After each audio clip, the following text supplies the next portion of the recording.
Good afternoon to everyone. So last week we were looking at the Colombo Stock Exchange.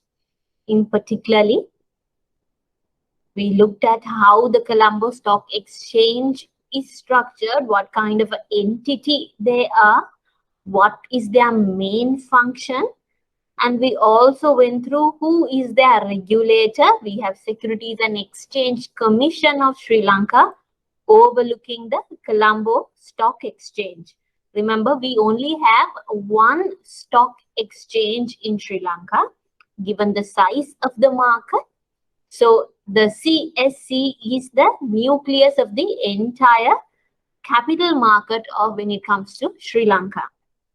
Okay. And under stock exchange, there used to be two entities, Central Depository System and CSC Clear. But we last week saw that CSC Clear is not anymore. I think it's wound up as per the annual report. They don't particularly mention about CSC Clear anymore.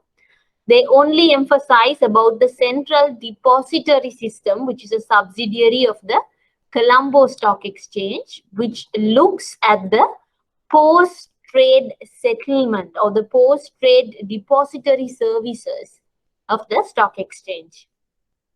Then we saw what are the products in Colombo Stock Exchange. Now this is a very broad list of products.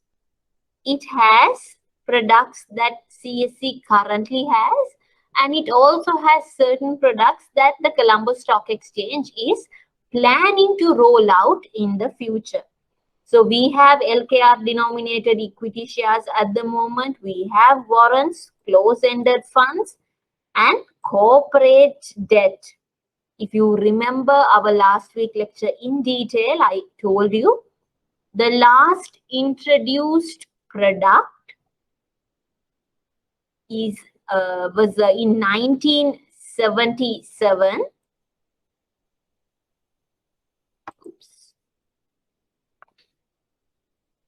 1997. That is the corporate debentures. Okay. This was introduced in 1997. After that, in 2020, we have real estate investment trust being introduced.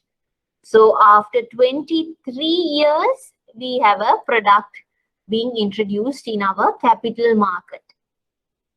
And therefore, REITs is another product that you all need to be aware about.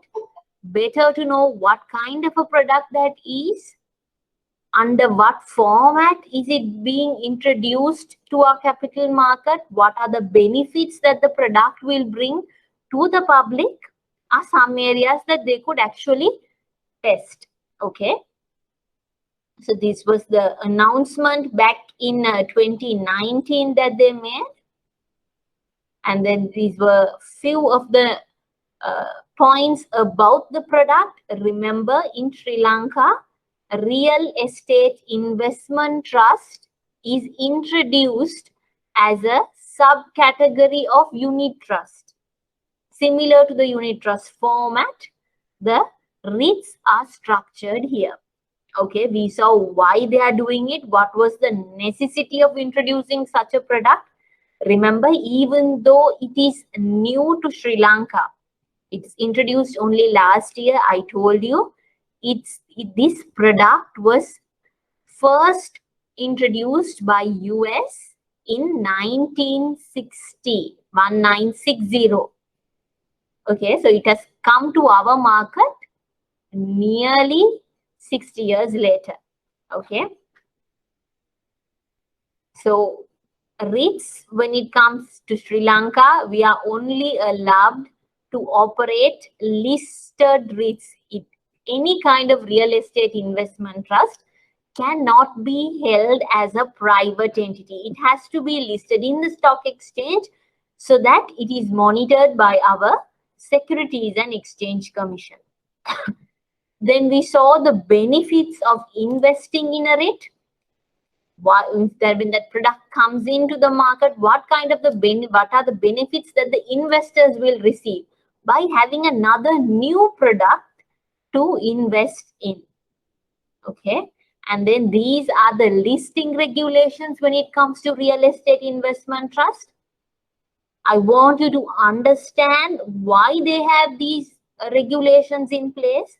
Remember, regulations are put forward by our Securities and Exchange Commission so that the investors are protected, especially considering that this is a new product. Okay, because it's a new product, there are certain loopholes which certain regulations might overlook. There is a possibility for that.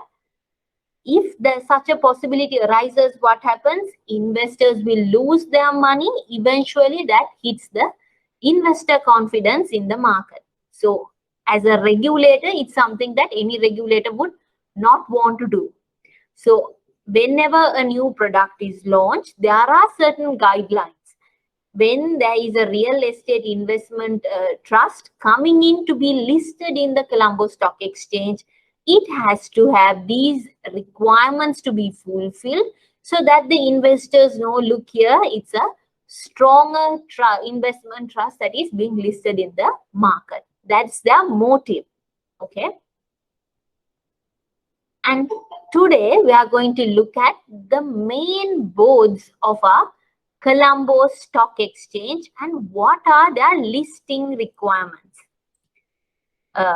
If you have access to the note, open that along with the slide as well, because there is a summary that I want to show it to you at the end of each explanation.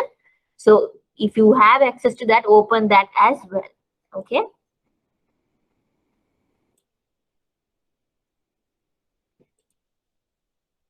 So we have 4 boards in our Colombo Stock Exchange. What do you mean by boards? Simply think of it as certain categories. Okay. Now, Colombo Stock Exchange, there are companies being listed in the Colombo Stock Exchange. When you go to the Colombo Stock Exchange and go to the search bar, you can type literally the company's name to see the entire list.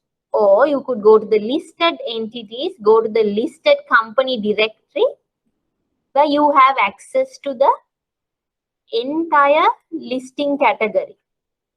Entire list companies which are listed in the stock exchange is available here.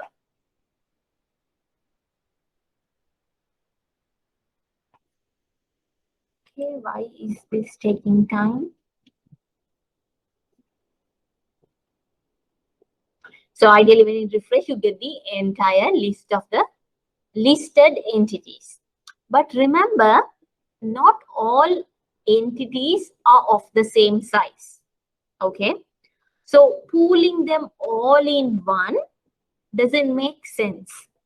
That's why there are certain boards brought in, certain categories brought in, so that the investors know, look here, if a company is listed under this particular board or this particular category, it means the company should be having these features.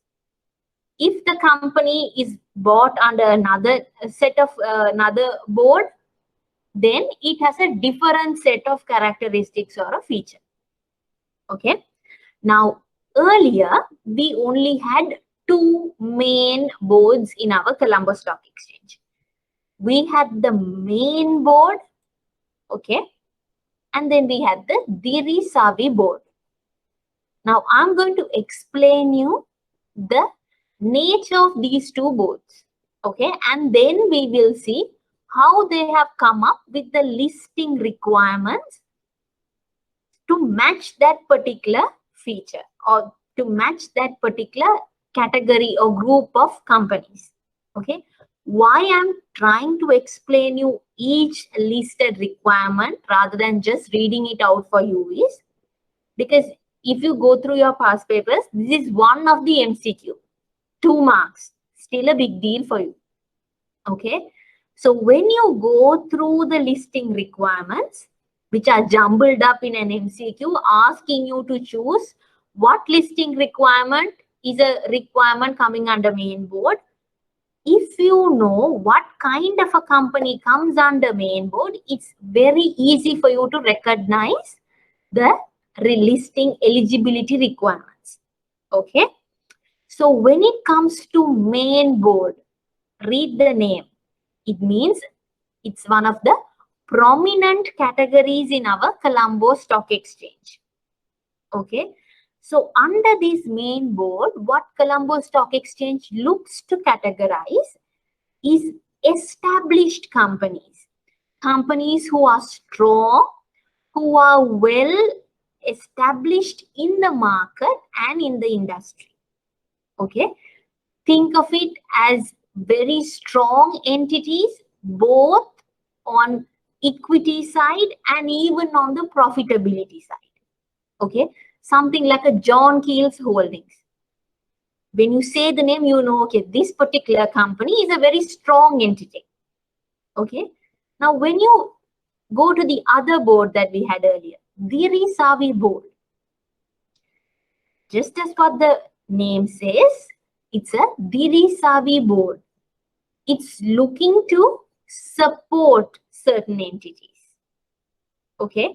Here, these are good companies, yes, but still, these are not so established as the companies in the main board. These are certain entities which are still in the growth stage, which are still in that emerging category. Okay. Think of it as the transition mode to a stronger entity.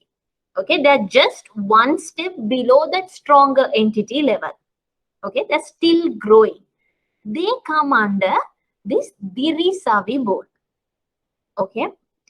Later, we had two other boards being introduced.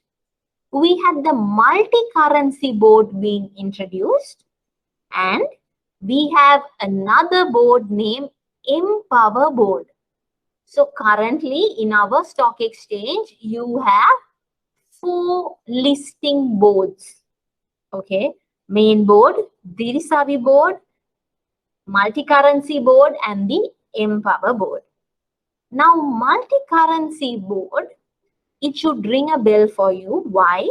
Remember when we discussed about the products under CSE, I told you multi-currency equities is something that the Colombo Stock Exchange is planning to introduce in future. So can you have multi-currency equities in the same category as LKR denominated equities? You can't. It's recommended to have a different category for those entities. Okay. So you have the multi-currency board coming in for that. Okay. And what is Empower board? So if you take a company, we just take the growth stage of the companies. You have a company on a small scale. You have companies in the medium scale, which are just moving in the emerging life cycle when it comes to the business. And then you have the established corporates. Okay, just the 3 broader categories. So earlier stock exchange catered to the established corporates by putting them into the main board. Then they had the Diri Savi board, which caters to that medium entities, and even under the medium entities, they're looking for the very promising emerging companies. Okay. So they did not cater or did not have a board which allowed the small scale entities to approach the equity market. Okay. One of the reasons was, we all know when it comes to a small scale business, it's high risk. Bringing in such companies to our stock exchange and introducing adds another risk component to the market. Okay. Remember, I emphasized you even in earlier classes, when you have a stock exchange, there are listing requirements. Why do they have such listing requirements?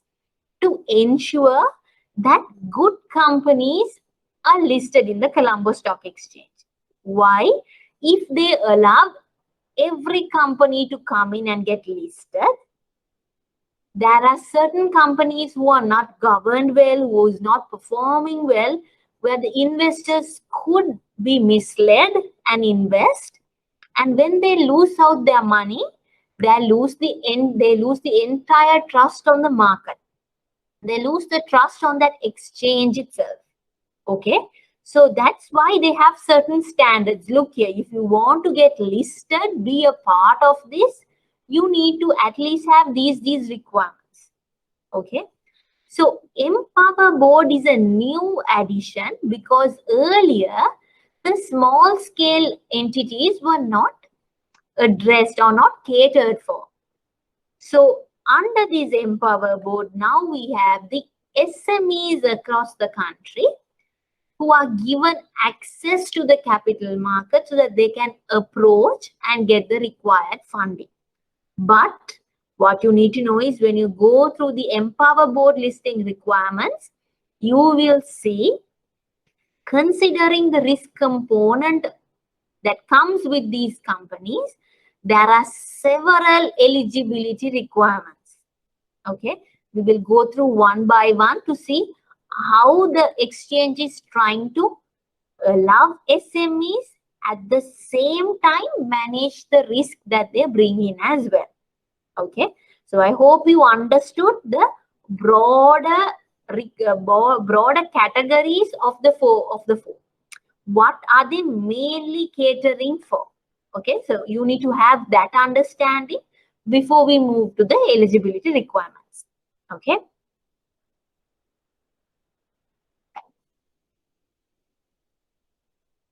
So I told you main board, you have established corporates. So when you put out eligibility requirements to be included under the main board, you could set your standards pretty high. Why? In this group or in this board, you have the strongest corporates, correct? So the listing requirements here are very high in standards. Okay. So first, if you see, they require the company to have a minimum stated capital of 500 million. Stated capital is the main equity of the company. Without any retained earnings, remember, that is the stated company. That's the main equity of the company. Okay. There are certain entities who come in with a small stated capital and then earn a lot of profits and have a huge retained earnings, and finally they have a larger equity contribution. Now this particular board is not looking for those. Why? What has the highest weightage in that under the equity category? Retained earnings has the highest weightage there. Now this board looks for the very strongest entity. So if you have the highest contribution coming from stated capital, that means that entity has a large, a very stronger base to cover any kind of risk or loss that the market will throw at them. Okay. Now, for example, if you take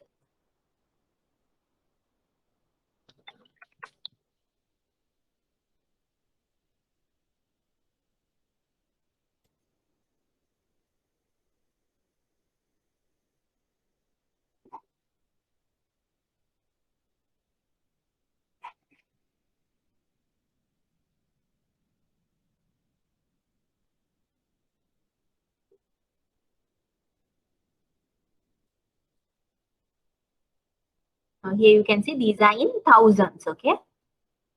So this particular entity, the stated capital is how much? More than 500 million. just the stated capital only. Now understand, that's what I was telling you. Under total equity comprises of stated capital, reserves, the retained earnings, and any other, any other reserves that the company has. Okay. Now, in this particular requirement, what is the exchange asking for? They are not asking for the company to have a good level of total equity. Okay. Why? Understand why they have that requirement now. If the exchange says, look here, total equity only should be more than 500 million. What happens there is, there can be certain companies, let's say, who have 10 million as stated capital and who have the entire balance as the retained profit. Okay. Then what happens is, think of a scenario like COVID, where that company cannot operate. They are shut down for an entire year. Let's say for entire 2 years, they cannot open due to all these lockdowns. They have consecutive losses. What happens is, that loss will eat up the retained profit first. If you have your largest contribution coming from the retained profit, your entire retained profit is now taken off. Then only you have to start you can bear up that loss using the stated capital. Then when your entire retained profit is eaten up and you come to stated capital, there's nothing in the stated capital to bear for. Why? Stated capital is very, very less. That's why here in the stock exchange, they emphasize on the stated capital. That is the main equity that is brought in. Okay, so even though entities have losses, those losses can be first borne by the retained profit that the company has, and then when they come to stated capital, still the company has a very strong stated capital base to bear that loss. Okay, so that's why when it comes to stated capital in the main board companies, they want a minimum of 500 million. Okay. Now, they just don't stop at stated capital itself. Now, they have taken the first stronger requirement. Now, this is the most important requirement that they have. Then they come to cover the positive net asset. What do you mean by net asset? You did accounting in the first level. Net asset is the asset minus liability. Okay. Asset minus liability will equal to equity. Now what they're looking at, okay, fine, you have a strong stated capital base. But now let's look at your equity position. Does that equity position be in a positive state? What do you mean by a positive net asset? Then the company should be having a stated capital plus the retained profit together should be at a positive position. Okay, it should be a plus. Now, if you take this, in this scenario, it's a positive net asset. It's not a negative. Hopefully, let me see whether I can access the finance. Okay, we don't have that.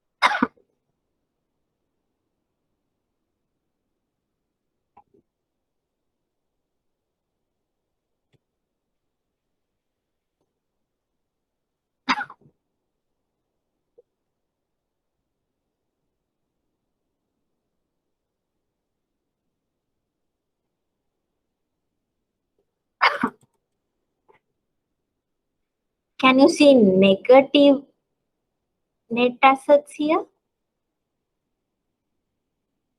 You have total asset at 23 billion, total liabilities at 38. So asset minus liability, do you end up with a positive net asset? No, you end up with a negative net asset at this position.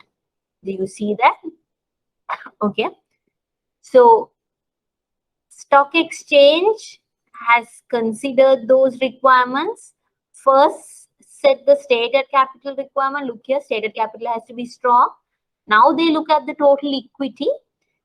They want at the time of listing. Now, if you're coming into to be a listed company now, the previous 2 years, you should be having a positive net asset, a total equity at a positive position. Okay, that is the requirement that they need cater over here. Now, what are the features of a stronger company? A company which has a very strong equity backing. Obviously, they have, just because the entity has a lot of assets, do you say it's a stronger entity?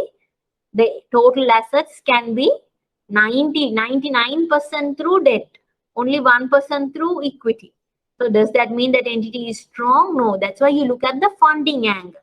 So from the funding angle, you see a company with a good equity position as a stronger entity.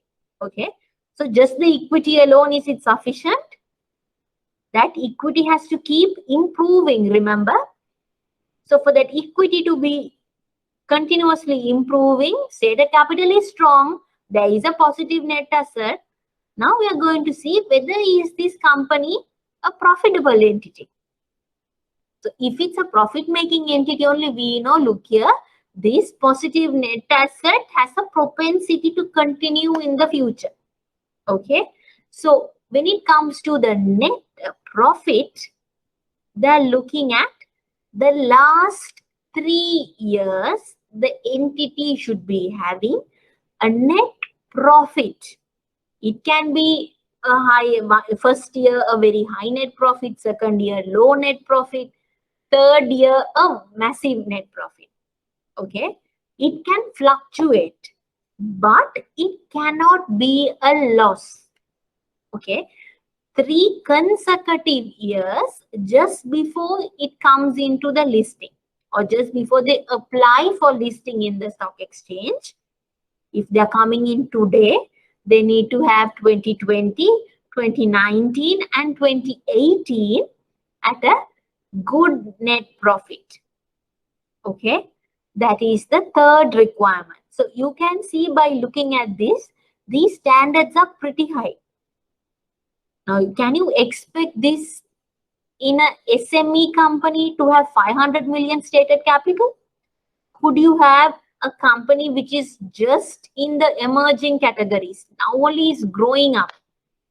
Can you imagine such a company to have 500 million of equity?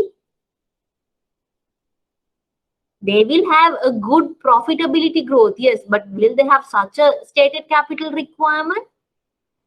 It's difficult, right? So when it comes to the other board, this particular board's regulatory requirements are pretty high. And then you have a certain percentage or certain requirement when it comes to the number of shareholders and the percentage who hold this company's shares. Now remember, these entities are very strong entities and very established entities. Okay, so they have other 2 requirements, looking at the number of shareholders and the number of the percentage which is given to the public and not concentrated on the promoter or the entity level.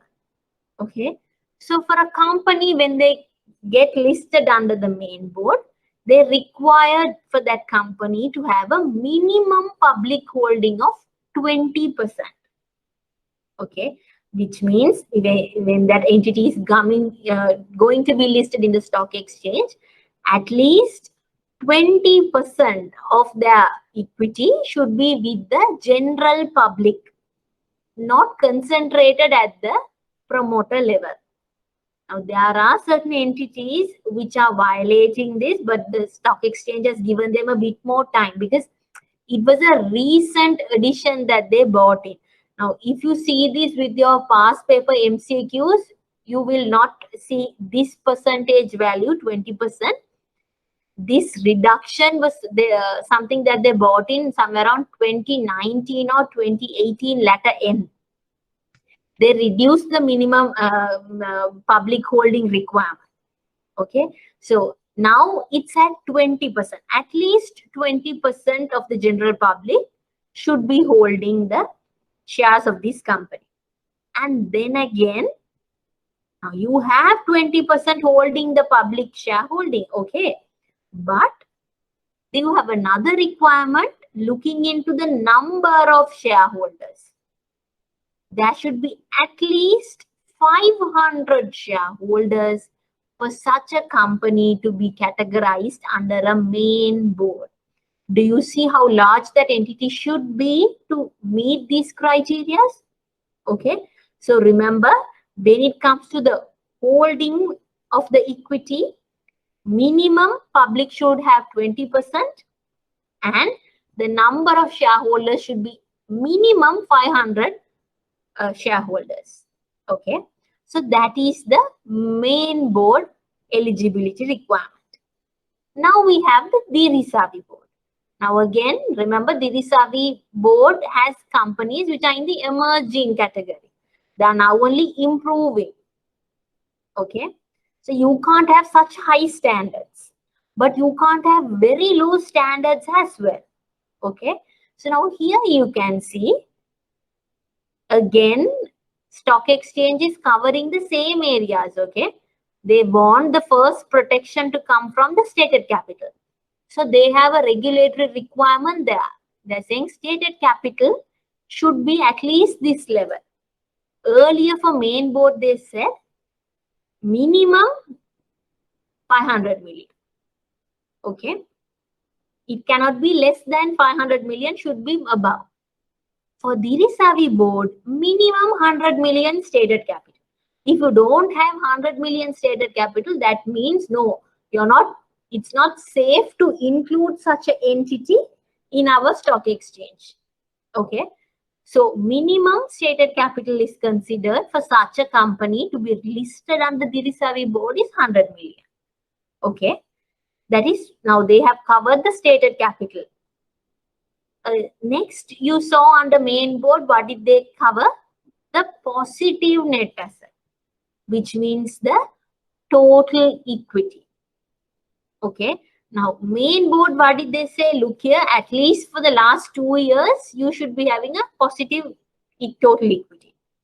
Now these entities are growing entities. Can you measure them by the same yard scale of a large established corporate? No. So the requirement is a bit relaxed. You should be having a total equity which is at a positive position, but as long as it is reported the last financial year before your application is brought in is sufficient to the exchange. Okay, and then we saw we had stated capital being covered, and then we saw the positive net asset being covered. Now here, they don't have a profitability requirement. What are they saying? Now these are emerging entities. Now only they're in the growth stage. Okay, so growing stage entities are experimenting, coming up with new products. They're now only, they're growing in scale. So there can be mistakes. There is a possibility for a loss. So if you restrain that, it's very difficult to get companies to be listed under this board. So they don't want to just eradicate the profitability as it is. They brought in another requirement. They said, okay, we won't put an eligibility requirement considering the profitability, but that entity should at least have an operating history of 1 year. You can't have a brand new entity coming into the Dirisavi board. At least that company should have been operating in their business for a 1 year period. Okay, why do they bring in that? So that the company has experience of being in the market. So they know how that industry works, how that segment works. Okay, so that the history will imply about the experience of that company.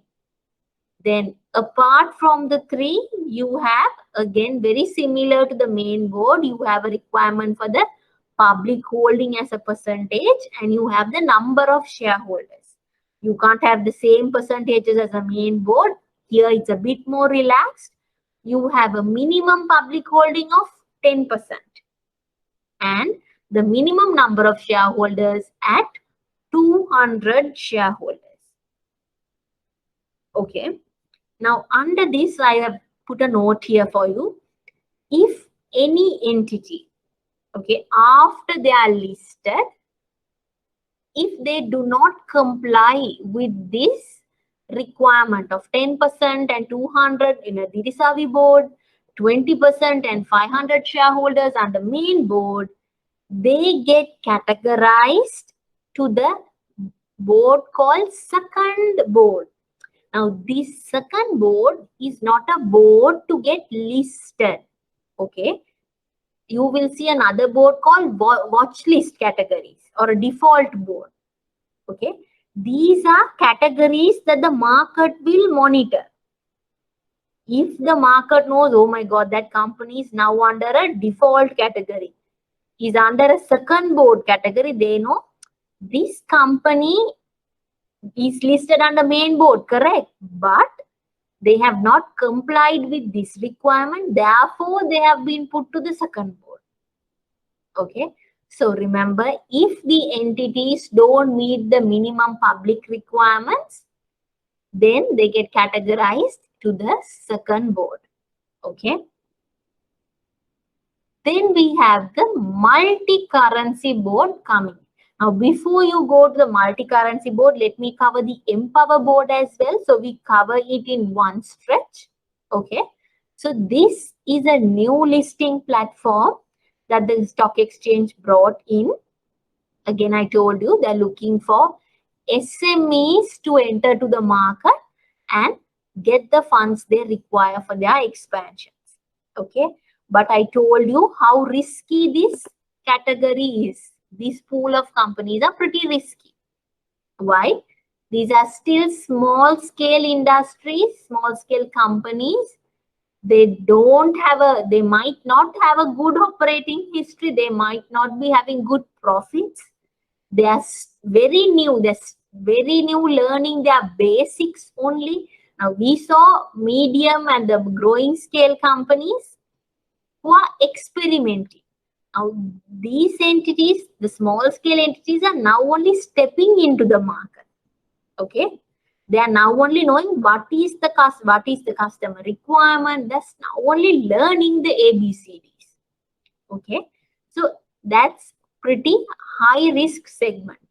So, as the exchange, they have two things to cover. They need to promote the SMEs to come to the stock exchange as well. Why? The SMEs need to grow as well. Okay. So the stock exchange is required to give them an opportunity. But on the other hand, they cannot allow the weaker entities to get listed in the exchange so that the confidence on the exchange is lost. Okay. So to balance these two, they have these entire list of eligibility requirements. Okay.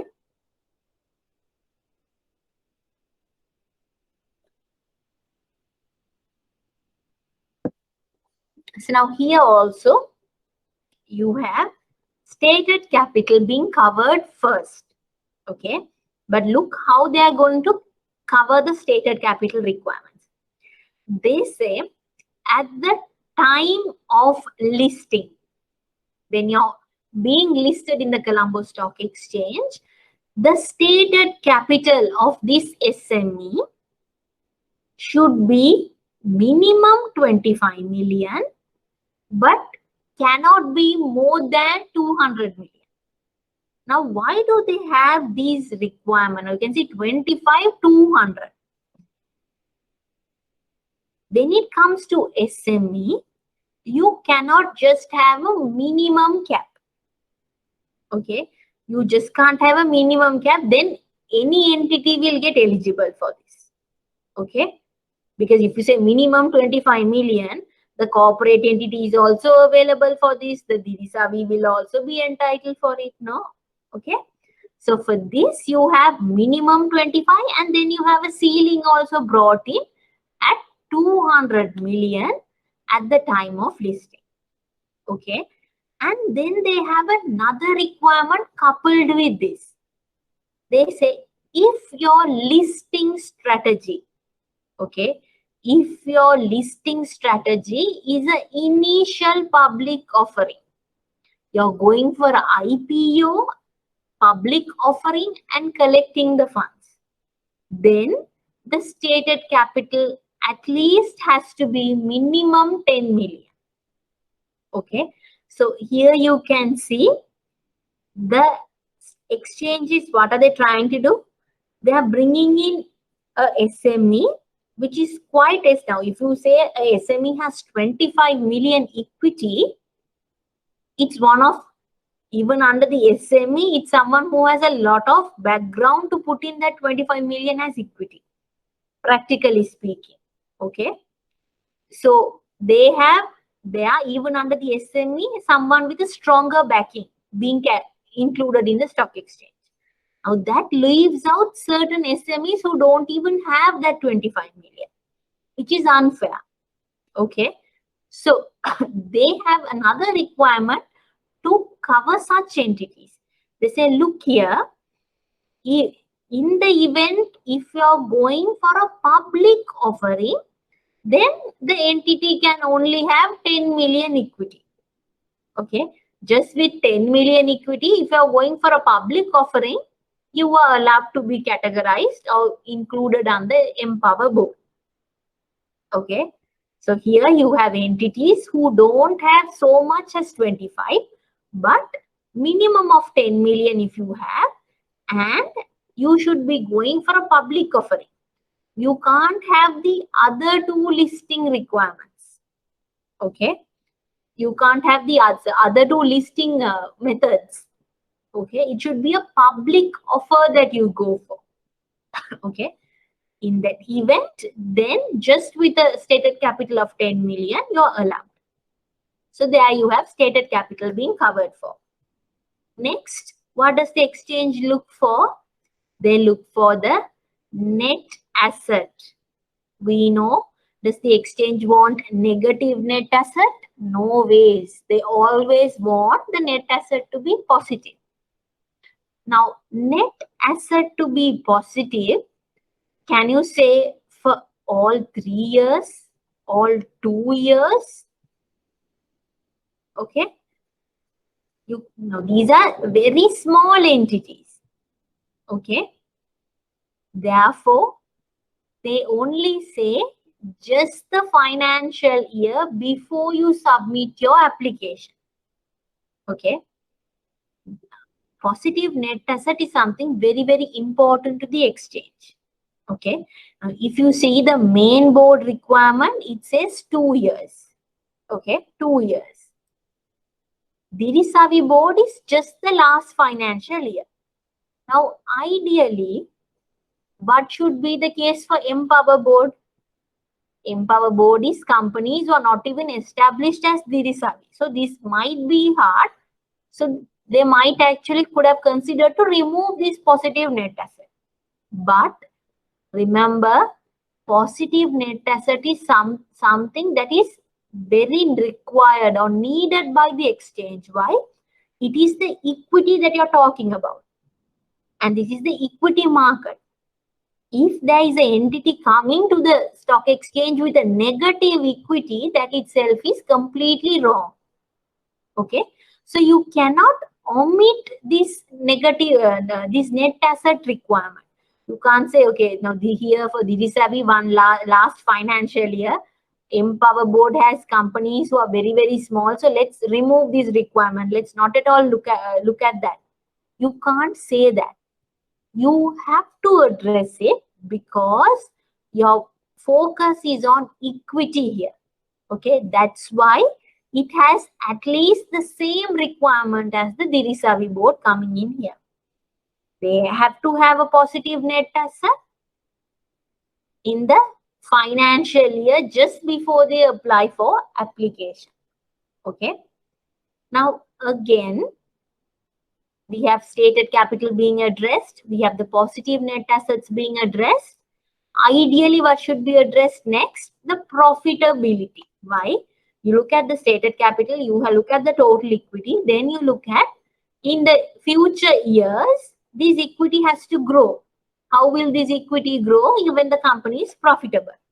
So under the main board, you want that company to be profitable for last 3 years consecutively. Okay.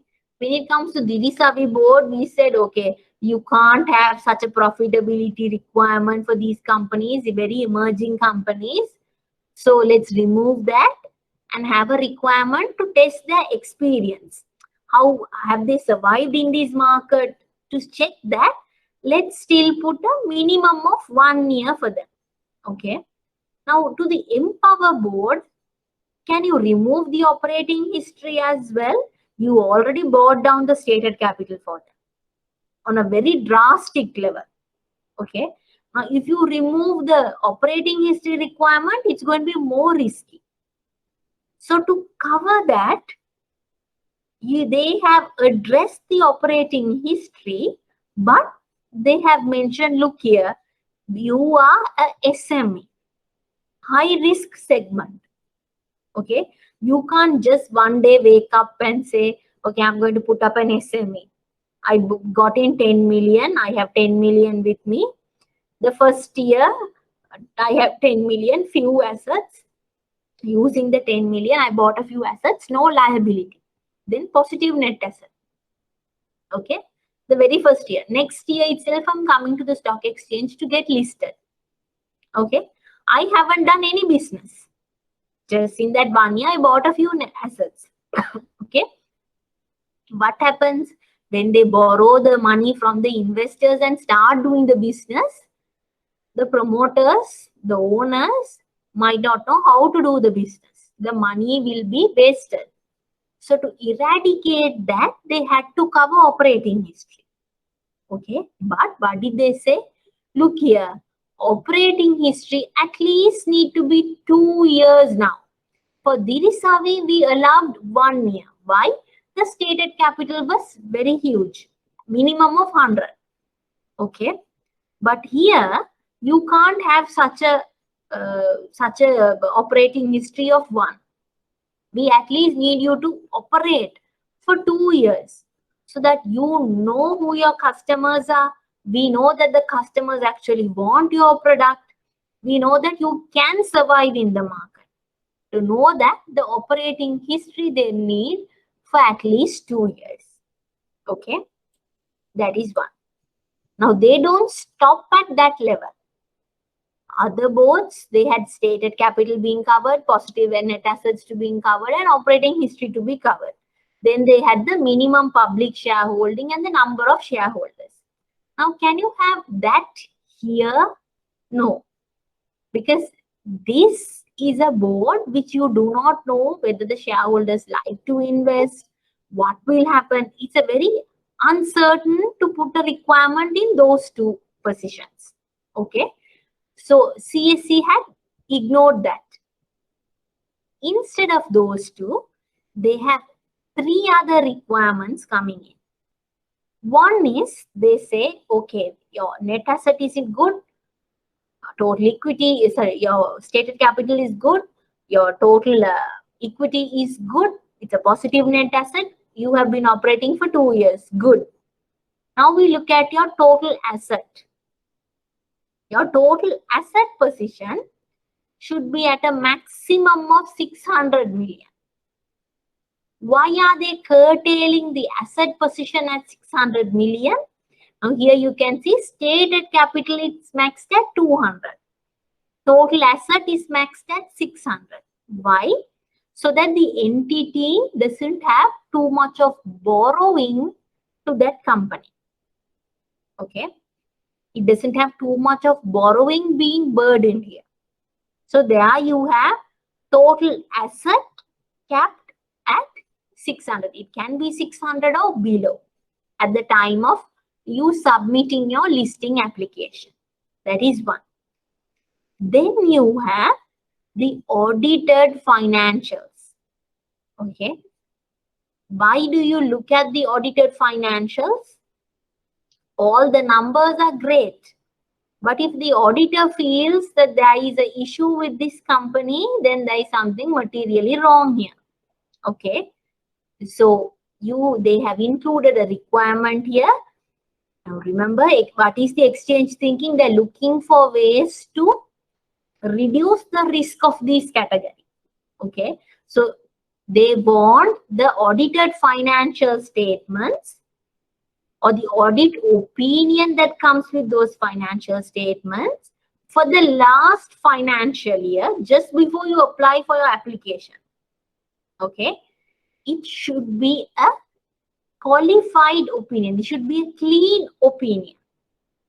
Or if you take the audit opinion, it says true and fair view. That is the qualified opinion. That's a clean opinion. So what the exchange want is they want such an opinion. Okay. If that opinion is a modified audit opinion, or if that audit opinion is an emphasis of matter. Now these are different kinds of audit opinion. Okay. You don't need to know what types of audit opinion, but remember, if it's a qualified audit opinion, okay, then they say it's the correct one. It's a true, and the audit opinion says true and fair view. Okay, the financial statements attached here will provide the true and fair view of the company. That means it's a clean opinion. There's no issue with these financial statements. Modified opinion means there's something, there's a focus here, there's some point which is not correct. Focus needs to be maintained. Emphasis of matter is everything else is okay, but we want the shareholders to look into this. And emphasis of matter, they don't want emphasis of matter on anything else. Now, certain companies' emphasis of matter can be on a valuation or anything. But if that emphasis of matter is on a going concern of the company, then there is an issue. So what is the stock exchange telling you? Look here, you need the audited financial statements, correct? But along with that, you get the audit opinion, correct? That audit opinion, this the last year you come into listing, last year before you come into listing, it should be a clean opinion. There shouldn't be a modified audit opinion, or there should not be an emphasis of matter on your going concern. Okay, that is the other requirement. And very last, they have covered everything possible. They looked at the stated capital, the positive net asset, the operating history, the total asset of the company. Then they even looked at the audited financial statement so that the financials are done in a proper manner. Okay, they've covered everything. Now, have they covered the business of this company? Have they covered how this company is going to come into this listing? For a company to get listed, you saw the prospectus itself was so huge. Okay. A lot of research work goes into it. A lot of effort goes into that listing procedure. Okay. So can a SME just handle this listing on their own? No. So the exchange wants the SME, look here, if you're coming to the exchange to get listed, bring in a sponsor. Now, you might want a sponsor means someone else to come in with money. No. Sponsor means someone else to come in with the expertise.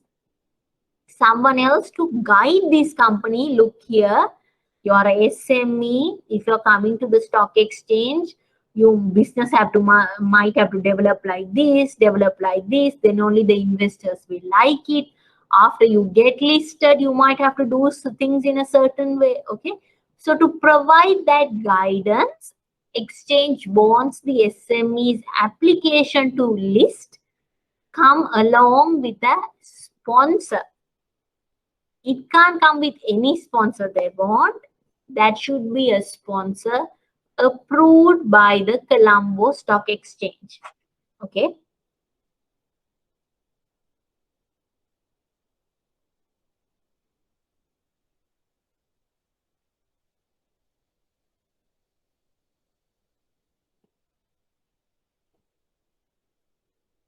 These are the sponsors. Okay. These entities are listed and approved, are the approved sponsors by the Colombo Stock Exchange, so that the SMEs can approach them, and get the guidance they need if they're coming to a stock exchange listing. Okay, so you have certain banks here as well and certain private entities as well. Okay, it should be coupled with both when they come into the exchange, so that there is some kind of a protection. Okay, so those are the listing requirements of the Empower board. Then finally, we look at the multi-currency board. Okay, now so far we looked at main board, Dipsavi board and Empower board. All are LKR denominated. Now we have multi-currency board, which will have equities which are in other currencies. Okay.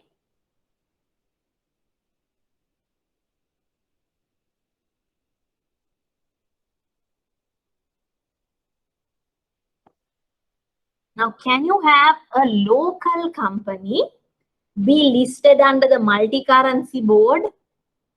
Think about that. You have a local company.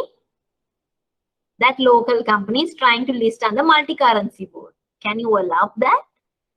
No. Why? It's a local company. That local company cannot freely operate with foreign exchange as such. Okay. So this multi-currency board, who are they catering for? They are catering for the foreign companies, the abroad entities, so that those foreign companies can come into Sri Lanka and list their equities, list their shares in our Colombo Stock Exchange. Now, they don't have to list it in rupee terms. Now, if it's going to be listed in rupee terms, will the foreign company come? Obviously, no. They want it to be listed in dollar terms, in foreign terms. Okay. So, that's why you have a separate board called the multi-currency board. Okay. Now, think about these two. You have a board called multi-currency board, and you have foreign companies being allowed to list here. Okay. Now, does the exchange know what the foreign company is doing?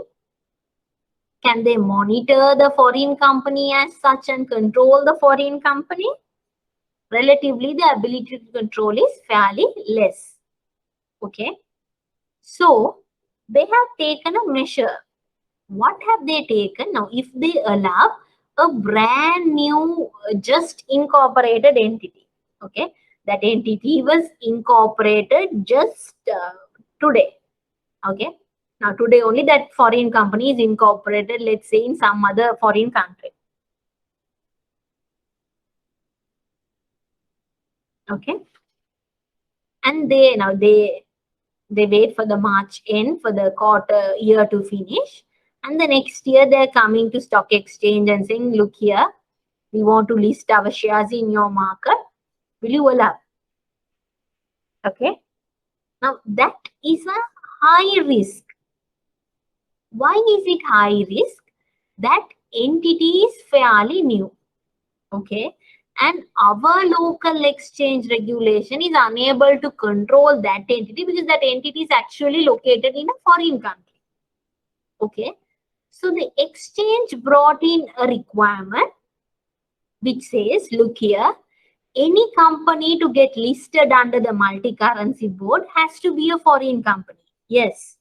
But that foreign company, when they approach our Colombo Stock Exchange to be listed, such a listing has to be a secondary listing. Now that's important. What do you mean by secondary listing? That particular foreign entity should have been listed in their own country.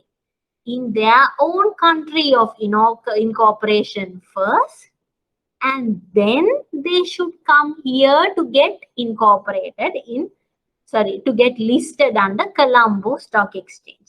We should be the second or the other exchange to get listed, not the very first exchange to get listed. That's fishy, right? If that company is incorporated in a foreign country and that entity is not listing in their own country, they're coming to our country to get listed first, there should be something wrong, correct? So to avoid that, they have a requirement saying if a foreign company is coming to list under the multi-currency board, first they should be listed in their own country. Then they can approach us to get listed. Now that is one. Second is, can you allow anyone to invest in multi-currency board? You know, multi-currency board meaning in the stock exchange, the shares it can be in dollars, it can be euros, it can be yen. Any currency which is approved by the Central Bank of Sri Lanka. Okay. Any foreign currency. Can you allow anyone to buy and sell those shares? What happens if you allow that? Everyone will start buying forex to invest in the shares. Okay. So, can we buy forex just like that? We know forex is controlled here, or rather managed. Okay. At the moment, I think it's a bit controlled, but yeah, it's managed. Now, under such an environment, you can't allow anyone and everyone to come and invest here. They can't freely trade and invest in the shares. So, they have controlled the investing and trading of these multi-currency equities to only the non-residents of Sri Lanka. The non-resident investors are allowed to trade and invest in the multi-currency board company shares. But they can't do it directly. It has to come through a local custodian bank. Okay. So remember these 2 points. Okay.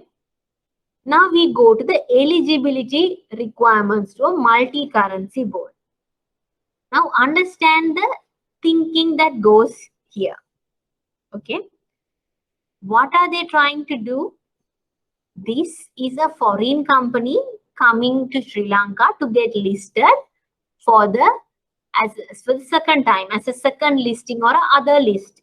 Okay, they've been already listed under their own country. That is one. Second is, there is very as the exchange has very few control over that entity's operation because it's located elsewhere, and the operating environment of that foreign company is something that the local exchange or the local investors or the environment is not aware about. Okay, so still their view is they cannot allow risky entities to get listed in our stock exchange. So they have made these requirements very, very strong. Now, if it's a foreign entity coming to Sri Lanka to get listed, they want the best entity to come in so that it's a stronger entity approaching Sri Lanka to get listed. They just don't want any small foreign company to come and get listed. Okay. So all their requirements are very, very high. So it's much higher than the main board requirements itself. Why? They want to attract the very big foreign companies. So let's see the listing requirements. You have the capital not less than $10 million. In dollar terms, it shouldn't be less than 10 million, or in any other equivalent currency as well, it shouldn't be less than 10 million. Now look at the word here. They have not used the word stated capital. They use the word capital. Why? It's a foreign entity. We cannot use that technical term here. Okay, those are small nitpicks that you should be aware. So even though when you write, remember that. Okay, so again, they have covered the stated capital requirement or a capital requirement. Okay, what is the next usual one? They have the positive net asset. Now, positive net asset is something universal, the term. So they are allowed to use that here. Okay, so the positive net asset as per the audited financial statements should be positive, should be a positive total equity position for the last 3 years. And you can see here, this is the highest requirements when it comes to the positive net asset. Even the main board had only for 2 years. Okay, even the capital requirement is pretty high. Capital minimum of $10 million.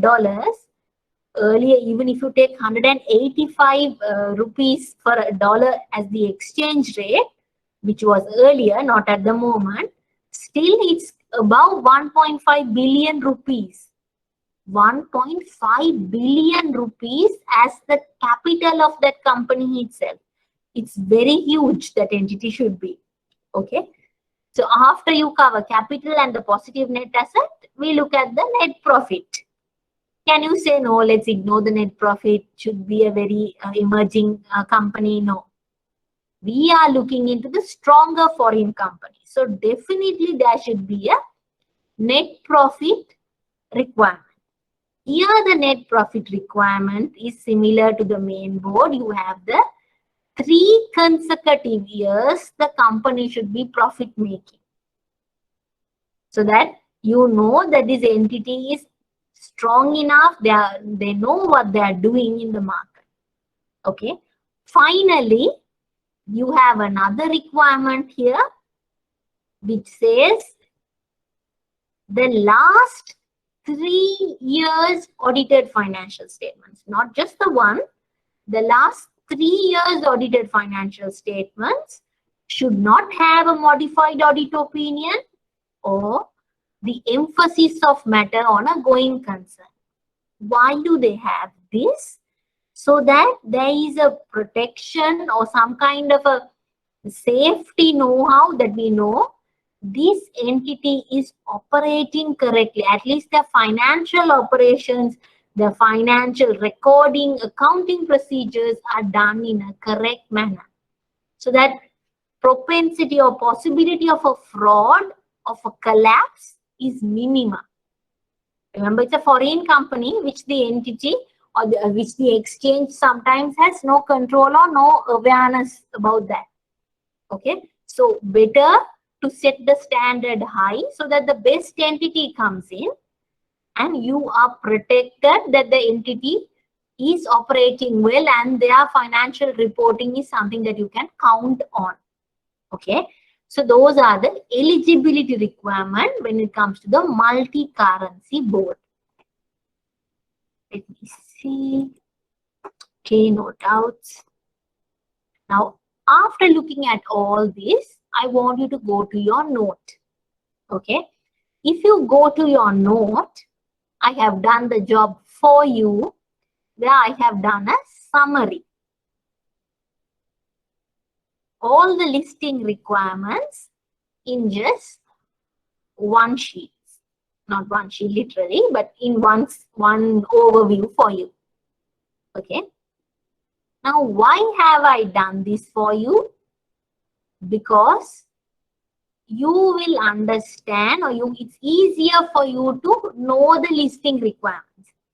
Because even for myself, when I was doing the exam, if I have to memorize the listing requirements, it is something very hard.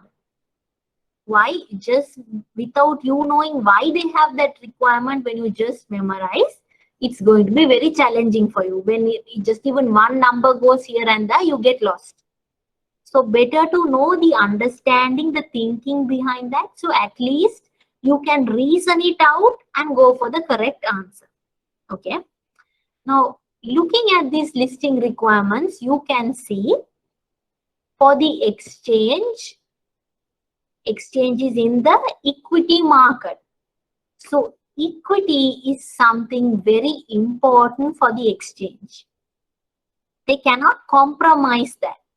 So can you see, irrespective of that company, whether it's a corporate, emerging, small scale, or even a foreign company, they have the eligibility requirement so that the stated capital of the entity and the positive net asset of that equity is at a good position. See, all four categories, these two have a requirement. It has to be met. Okay, remember that. Then can you see, profitability requirement is only available for the main board and the multi-currency board. Now, what comes under a main board? A stronger entity, a established corporate. Multi-currency board, again I told you, that is a foreign company, but we want an established foreign company coming in. Okay. Now, can you have profitability requirement for Dirisavi and Empower? Empower is just a small scale entity. Dirisavi is also still in the growing stage. So, you don't have any profitability related requirements for these two boards, Dirisavi and Empower. But you can't just leave it at that. If they don't have profitability, what are we going to test? We are going to see what is their experience. Is this entity in the Dirisavi board or the Empower board, are they experienced enough to do their business? So can you see, if the board doesn't have a profitability requirement, they definitely have a operating profit or operating history requirement. At least 1 year of operation for Dirisavi, at least 2 years for Empower. Okay, so these four are the main four. Okay, remember that. Then you have the minimum public holding and the minimum number of shareholders. These two only available for the main board and the Dirisavi board. You don't have that for the multi-currency and for the Empower board as well. Because you cannot stipulate, you cannot set such a bar here. It's difficult. Okay. Audited financial statements. Audited financial statement requirement is again, what is this requirement? So that we know these entities' accounting procedures are correct. So why do we have to ascertain that? If we know that this company has a high risk of a collapse, of a fraud, then we have this audit opinion related requirement. So what boards have such a high risk? Our Empower board and the multi-currency board. So these two have the audit opinion related requirement. In that audit opinion related requirement, what board has the high standard requirement? The multi-currency board. Why? You are looking for a stronger foreign company. So at least last 3 years, the audit opinion should be a clean opinion. Now, when you are writing this in an exam as an answer, don't just write for the last 3 years, it should be a clean opinion. I'm telling that to you to explain. When you are writing it, make sure you use these two words. It should not be a modified opinion it should not be an emphasis of matter on going concern. Okay, both of these should be there. If it's a multi-currency board, this requirement is needed for last 3 years. If it's the Empower board, just 1 year before listing is sufficient.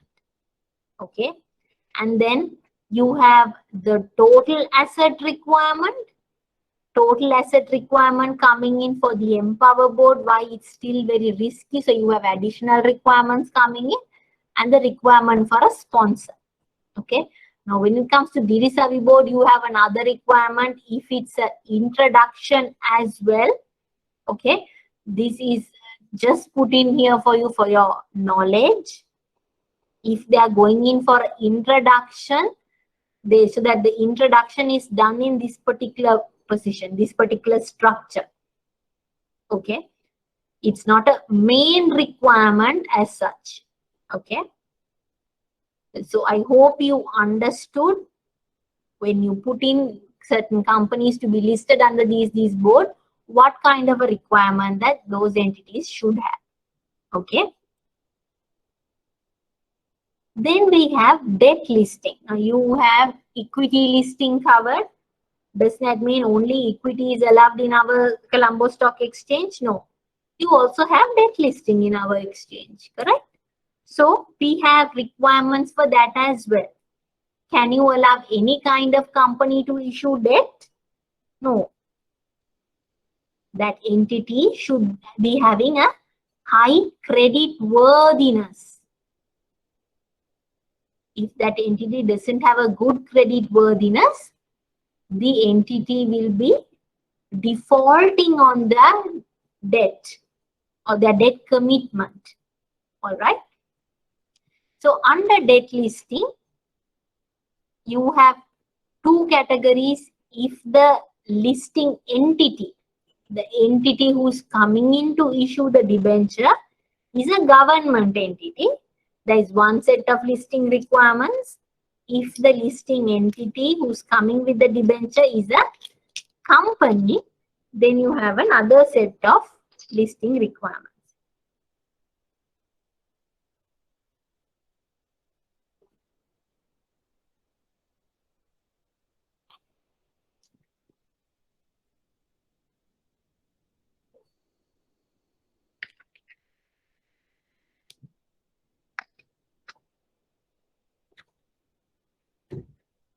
So under the government, if it's a government entity, we want that government entity to come in with an unconditional and irrevocable guarantee from 3 sets. One is such a guarantee can come from Government of Sri Lanka. Such guarantee can come from a bank licensed by the central bank and should have a rating given, it should be A rating or a better rating than A or somewhat equal by a rating agency registered with the Securities and Exchange Commission. Third, the guarantee can come in from international, multilateral or a bilateral agency. Okay.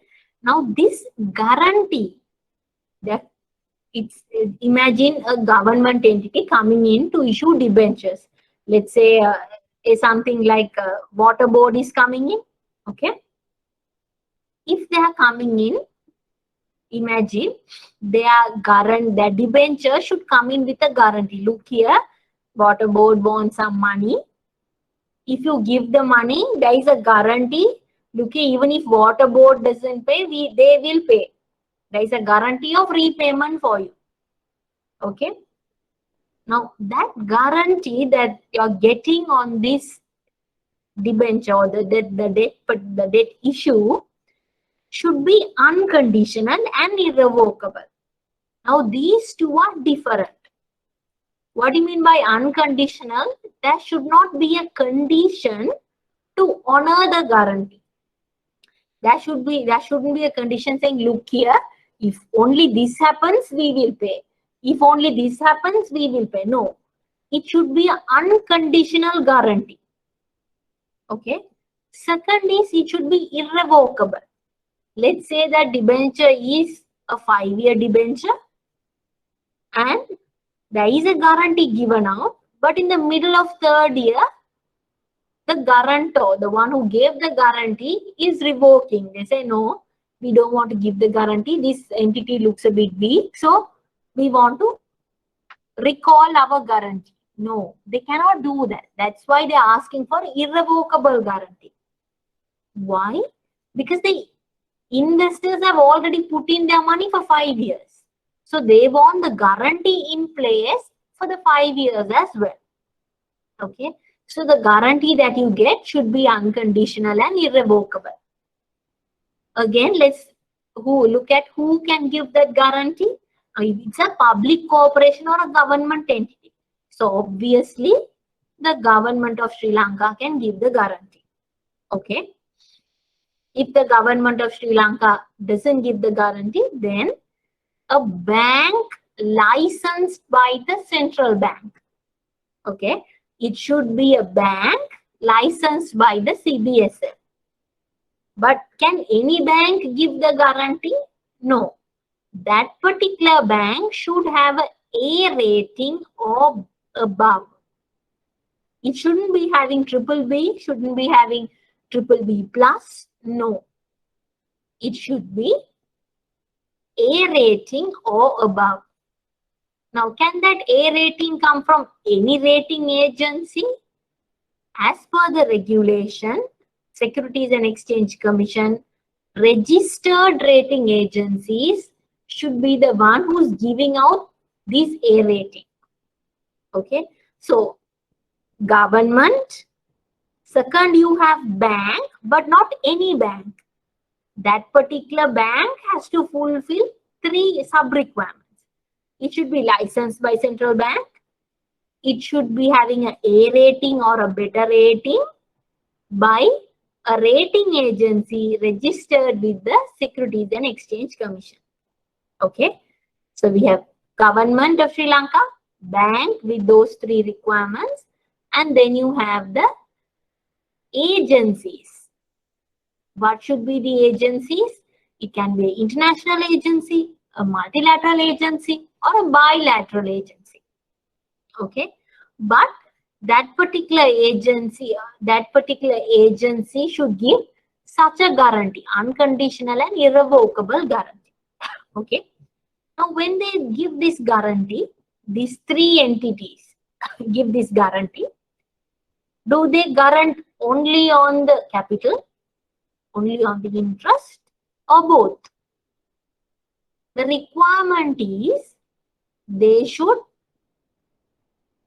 guarantee for both. Repayment of both the capital and the interest should be guaranteed for, because that's what the holder should ideally get, right? The investor should receive that.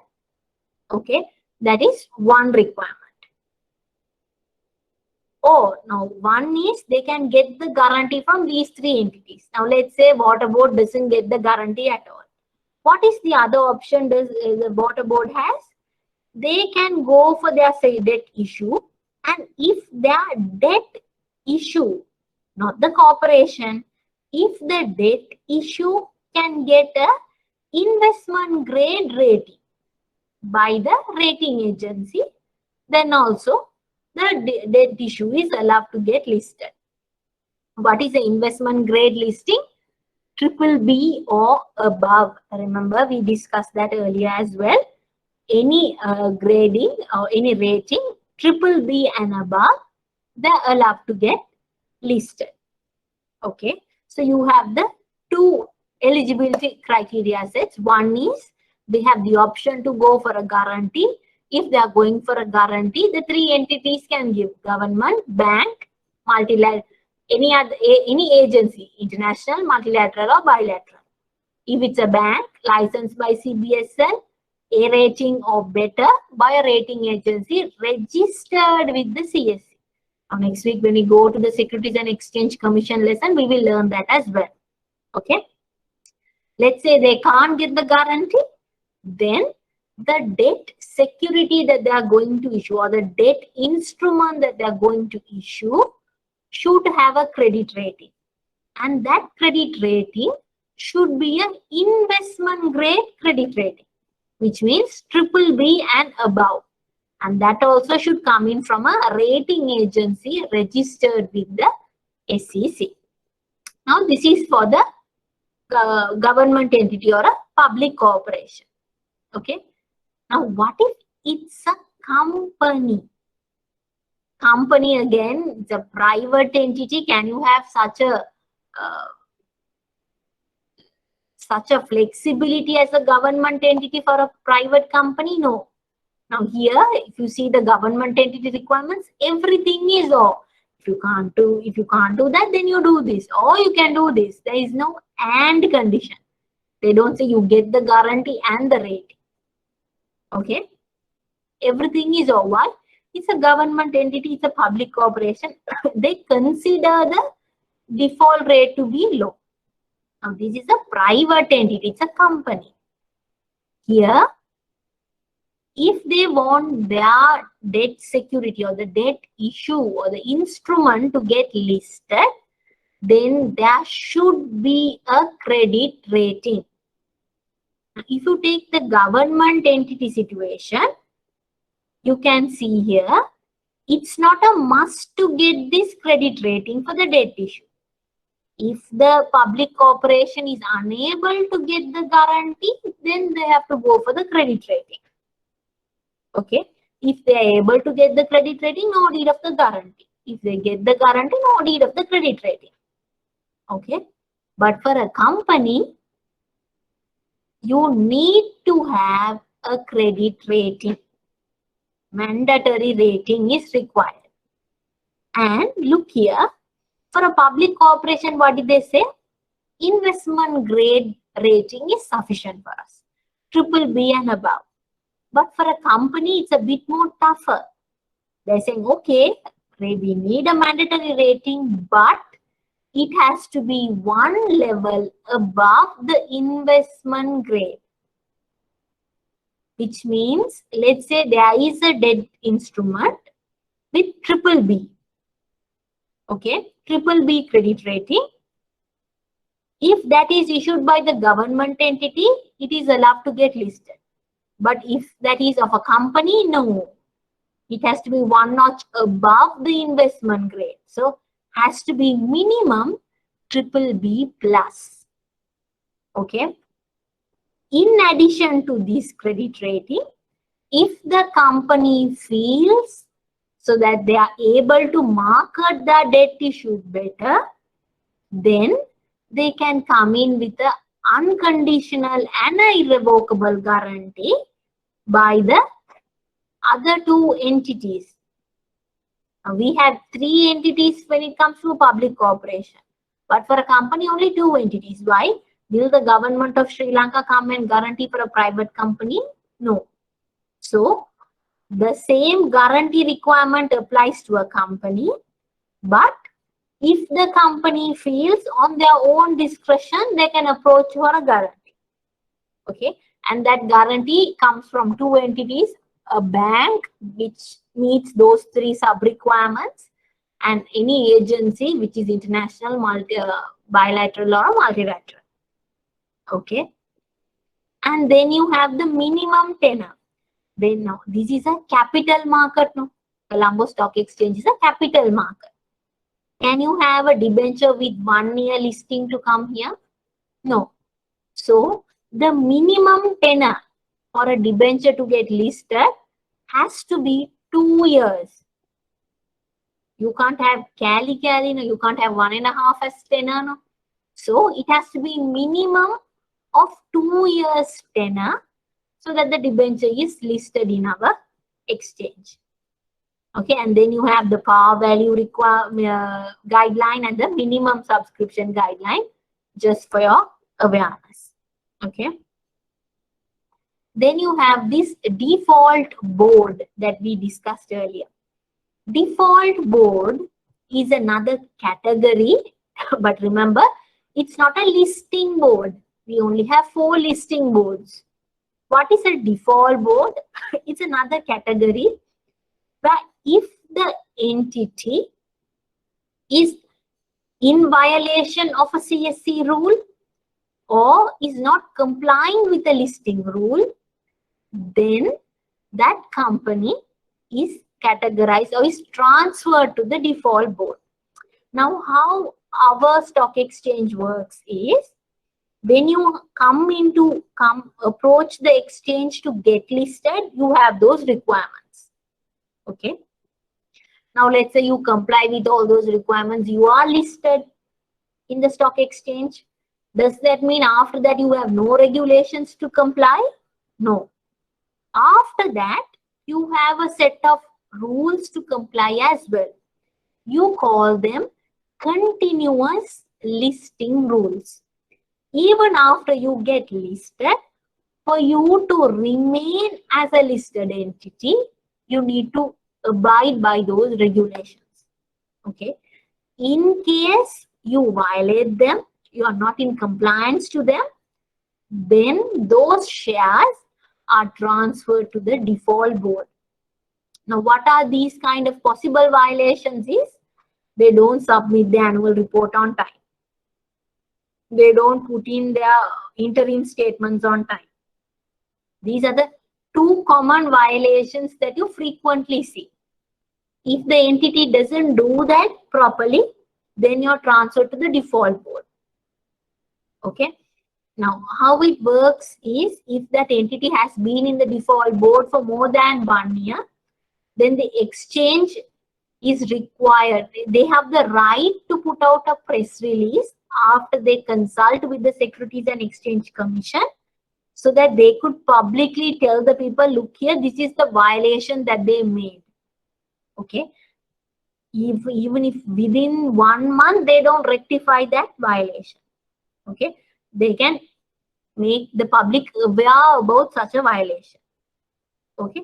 Let's say even after 3 months they don't do anything about that, then the exchange can refer that company to their regulator, Securities and Exchange Commission, for the required actions.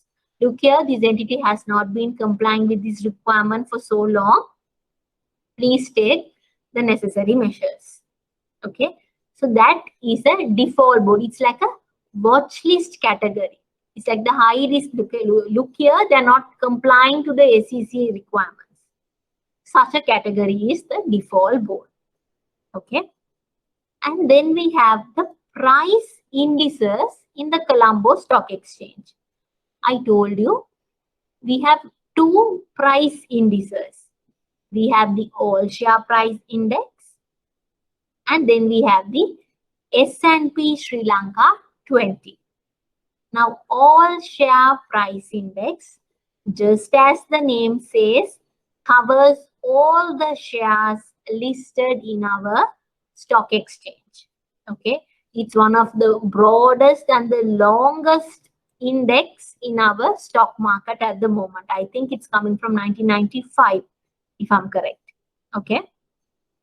What do they measure? They measure the price movement daily of all the shares in the index. So if you look at the ASPI, and if someone says ASPI increased by 10%, or even they say ASPI increased, we know on average, on aggregate position, the stock exchange or the equity market of Sri Lanka has grown on an average level. Let's say All Share Price Index declined, then the equity market contracted or had a downfall that day. So the All Share Price Index indicates the market movement. But remember, it's a market capitalization, market capitalization weighted index. Okay, so that means the entity with a larger market cap has a high impact on the ASPI than the others. Okay. Then you have Standard and Poor's Sri Lanka 20.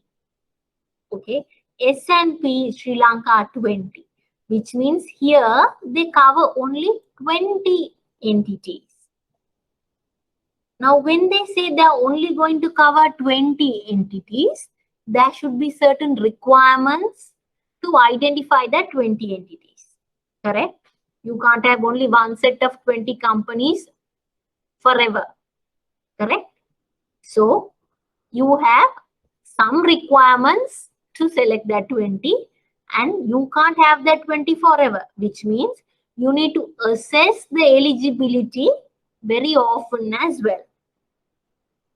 Now, for example, out of this class, I want to monitor, let's say, 2 students,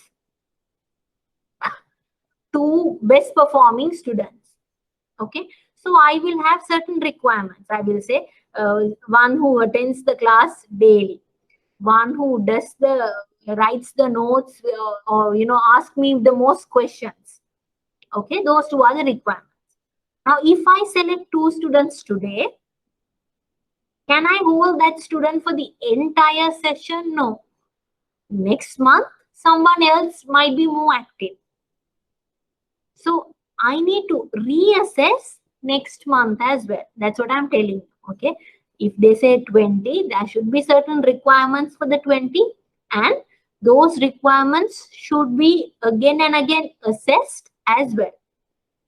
Now, our equity market has always had 2 price indices. We earlier had the all share price index and the Milanka price index. Okay. And then the Milanka price index got discontinued in 2013. And then the S&P Sri Lanka 20 was introduced. Now, S&P Sri Lanka 20 is also a market capitalized index. Okay. But it is a float adjusted market capitalization that we are looking at. Okay. And eligibility for inclusion is given here. Just for your knowledge purpose, I've not seen them test this often, but read, be aware as well. Okay. Now, in this, I've told you, very frequently I've used this word rebalancing reference date.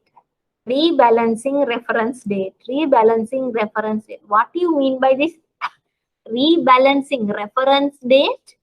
That's the date you're going to reassess these 20 companies.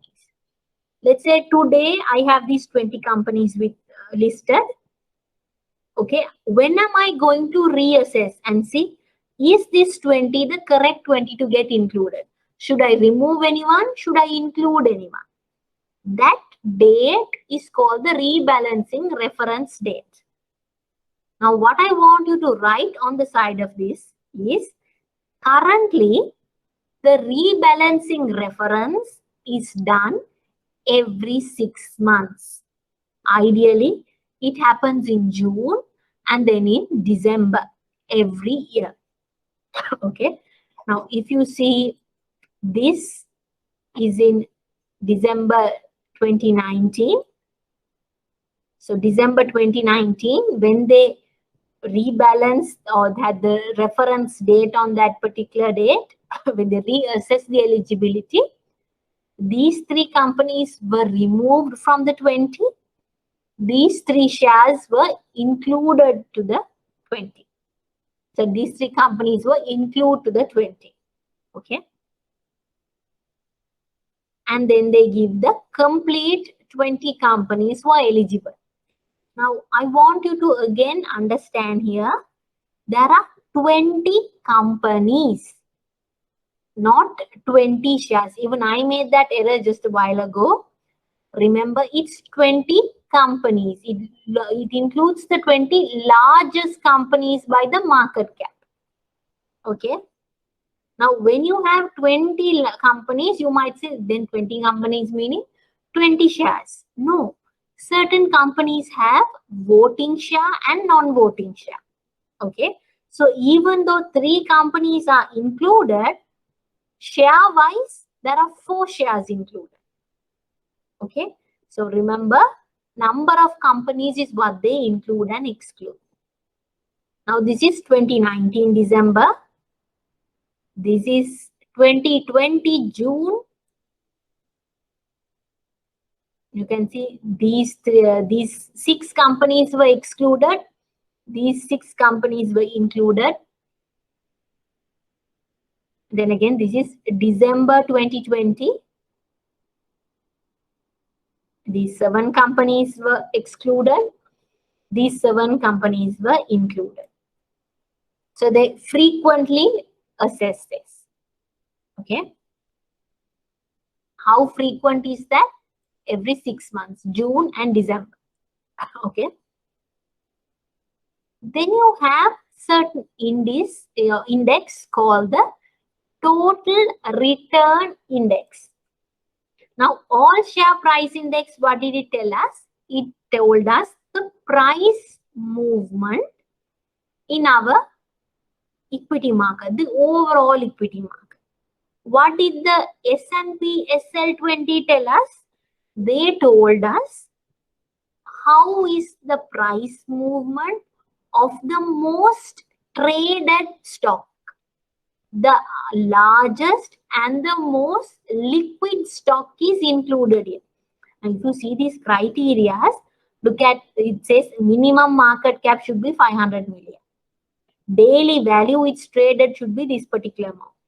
It should have been traded at least 10 days in the last 3 months. There should be a positive net income in the 13 months prior to the reference date. So all these look at the largest entity and the frequently traded entity. Okay. So the S&P SL20 tells you the largest and the most traded stocks, how is their price movement. Okay. But all these 2 index, both these 2 only talk about price movement. Okay. Now, imagine myself as a foreign investor, or imagine yourself as a foreign investor. Okay. When you look at markets, you compare Sri Lanka equity market with Indonesian market, India's stock exchange, Pakistan stock exchange, so on. What do you look for? You look for the return. What is your return from the equity market? Capital gain, yes, and dividends. Capital gain can be measured from the price movement. So the S&P SL20 and the all share price index will address the capital gain. But if I want to know about the total return, I want to know the dividends as well, then we have the total return indices. Here we look at both the price change and the dividend income given in the market, so that the investor can compare. Okay. Now sometimes Sri Lanka price index could react to something that happened in Sri Lanka. Okay. But the Indian price index could react differently. Okay. If I have to gauge all these market in one, I want to know the return. I want to know whether the company is performing well. What is my income on entirely? So the total return index will tell me what market gives me the highest return. Okay. So now we don't have a different index as a return index. Here we had the price movement, correct? All share price index. Here you have the S&P SL20, which is also a price index. If it's a return index, again, we can measure the return index of all the companies in the stock exchange, which means the return of the entire market, or we can assess the return of the largest and the most traded shares only. Okay. So in that way, we have the return measured in these scales as well. Sometimes even on a sector level. so that we know what sector provides us the highest return. Now, if it's the return that they measure of all the shares, we call that index the all share total return index. If it's only of the largest and the most traded stocks, then it is S&P SL20 total return index. Okay. If it's the return index of the particular sector, then we look at the relevant sector total return index. Okay. So ideally what you need to know is total return index tells you the price change and the dividend income as well. Essentially the entire return earned by an investor. Okay. Now we move on to the global industry classification standards. What do you mean by this global industry classification standard is the way we group entities according to their sectors. Now don't confuse this with the listing boards. Listing boards is different. Okay. Here we are going to categorize the companies according to their sectors. Okay.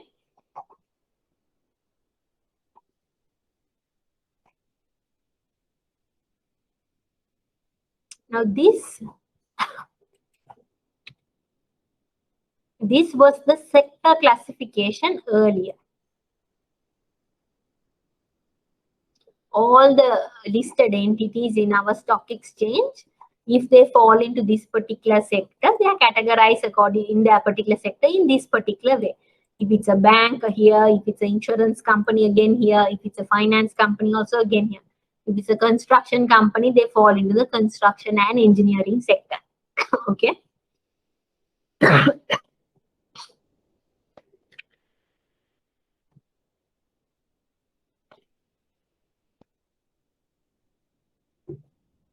But this category is something that we came up with. It's something unique to Sri Lanka. Okay. So if there's a foreign investor coming in and they want to compare the banking sector of Sri Lanka with the banking sector of America, or banking sector of Sri Lanka and the banking sector of India, and see what sector gets the highest return. Okay. What happens is the foreign investor is now unable to compare. Why? Our sector has bank, finance, and insurance. India might only have bank, or India might only have bank and finance. So it's very difficult to compare. The two sectors in two different markets are unable to be compared. That is one drawback. Other is you can't understand how the sector is working in your own country. Now, if you look at the bank, finance, and insurance sector is the best example that you can get. Now, here you can see here under the bank, finance, and insurance, you might have certain companies which qualified under main board. You have certain companies qualified under Dirisavi board. Irrespective of the board, they fall into the same sector. Okay. But can I look at this sector and make a decision about the banking industry? No. You have a finance company also here. You have insurance companies also here. The bank, finance companies, and insurance operate in three different sectors. Those are actually bank and finance now are in a competitive sector. So it's hard to gauge the performance of one sector only. Now let's say bank and finance sectors didn't perform well and the insurance sector performed very well in a year. Okay. And if I want to see the impact on the banking sector, I'm unable to see that. Why? The growth in the insurance sector would have covered or would have surpassed the downfall in the bank and finance sector. So on average, you will get your information will say bank, finance and insurance sector was fine. But you know that year the bank sector and the finance sector suffered. Okay. So that might not reflect in the sector information. Now, due to these lapses, what they did is they adapted a global sector classification standard. Why? So that the international or the foreign investors can easily compare and we ourselves can easily group entities according to the correct sector categories. Okay. Now, this was the earlier one. This is the current one. It's the global industry classification sector. Global industry classification sector that's developed by the Morgan Stanley Capital International and the Standard and Poor's. What they have is, it's a very elaborate classification. They have 11 sectors. They have 24 industry groups. They have 69 industries and they have 158 sub-industries. 4 levels. Those are not 4 categories, 4 levels. Okay. Now I'm going to show you how these levels are done. It's like a flow. Okay.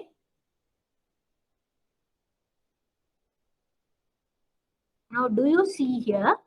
These are the broader industries. Now, you remember you have 11 sectors. This is a sector. Okay. This is also a sector. Then we have 24 industry group. This is an industry group. This is also an industry group.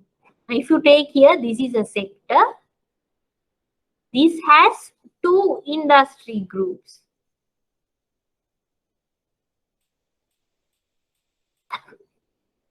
See here?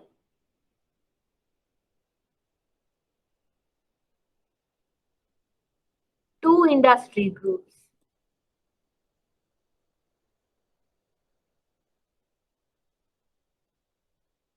And then you have 69 industries, 58 sub-industries. What is the industry? This is the industry. Here you can see under one sector, you have 1, 2, 3, 4, 5. You have 5 industries.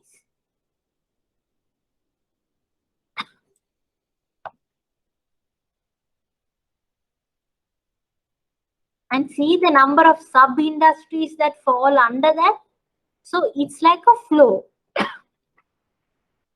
So every company has one of these. Every entity has one sector, one industry group, one industry, one sub-industry. Okay. Why do they have it in such a broad level is so that even on top you can group as a whole. But if you want to assess it on a very granular level, you can again do that as well using the GICS. Sorry. Now, if you look at here, you have the energy sector. Okay. Under the energy sector, you have 2 industries. Okay. You have, it can be energy equipment or it can be oil and gas consumable fuel as well. And even under this energy equipment, it can be drilling related or it can be just another equipment or a service. Okay. Because in energy, oil and gas drilling is the biggest equipment that is involved. Okay. So you have a separate sub-industry for that. Okay. Now, let's say you have another oil and gas and consumable fuel is onto the retail side, not anything equipment related. But if you are doing something related to the oil, gas, consumable, the final aspect of it. Okay, not machinery related, but the process related. Okay, if you are doing exploration, you fall into this sub industry. If you are doing refining and marketing, then you fall here. If you are not doing any exploration, not doing refining, you are only storing and transporting, then you fall here. Finally, if you are selling coal and consumable fuel, you fall into the final sub-industry. That's how granular, that's how detailed the classification is. Okay, so due to these reasons, they made the transition to the GICS structure. Now earlier they did a parallel shift. We had our own classification and we adopted the GICS as well. So the Colombo Stock Exchange had both these sector classification. Okay, but from 2020 we completely abandoned the older sector classification. Now we are 100% GICS method oriented. Okay, just remember the levels and the numbers as well in case possible MCQs. Okay, GICS structure is universal. Now if you adapt it, it applies for all the companies globally. It covers on a global scale all kind of sectors. Okay, and the other is it is accurate. It reflects the sector correctly. Then you have flexibility. Even when you categorize under one broad sector, you're able to match it to the most specialized or a more specific sub-industry. Okay, so the classification is very flexible in that way. Here if you take, it comes under the broader energy sector, but you're able to match it to a particular industry, specific industry as well. You can do both. Okay, that's what they highlight here. And then finally, evolving. Evolving meaning they just don't make this classification and keep it as it is. They review it annually so that the classification is up to date, and any more additions or exclusions are done on a periodic method. Okay. Now, in 2016, they started as a pilot run. Both of them, our own classification and GICS, went in parallelly. But from beginning of last year, we are now 100% into GICS. And then you have the advantages of why adapting GICS was beneficial for us. Pretty obvious advantages. It's easier for us to compare the performance of the sectors. It is easier for fund managers to pick out the correct industry and invest in that. And also for market participants to determine whether the stock performance is based on a local reason or because of a global sector related trend. So they can even pin the stock performance accordingly. Okay. Finally, we look into the circuit breakers, but we don't have time to look into that. So next week, we'll start with circuit breakers and then we will move to the Securities and Exchange Commission lesson. So from next week, we will finish now. After we finish circuit breakers, we are done with equity market. We are going to look at the equity market regulator. The Securities and Exchange Commission, I think I've already uploaded the slides for that. So we will discuss that next week. I hope you understood what we discussed today in detail. Thank you so much for listening. Let's meet again next week. Okay, thank you so much.